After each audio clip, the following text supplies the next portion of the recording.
முடிஞ்சது, தன்னுடைய பாதத்தின் கீழாக வைத்து நசுக்க முடிந்தது.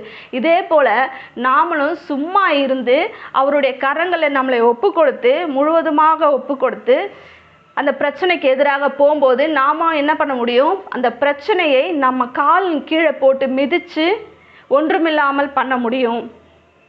நீங்கள் பண்ண வேண்டியதெல்லாம் சும்மா இருக்கணும்.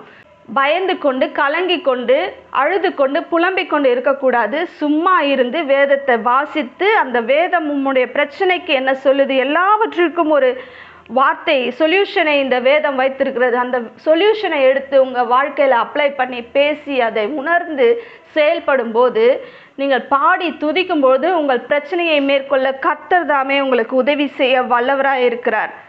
நீங்கள் சும்மா இருப்பீர்கள். யுத்தம் கர்த்தருடையது. இந்த யுத்தம் உங்களுடையதல்ல, தேவனுடையது. நீங்கள் சும்மா இருப்பீர்கள். நீங்கள் தரித்து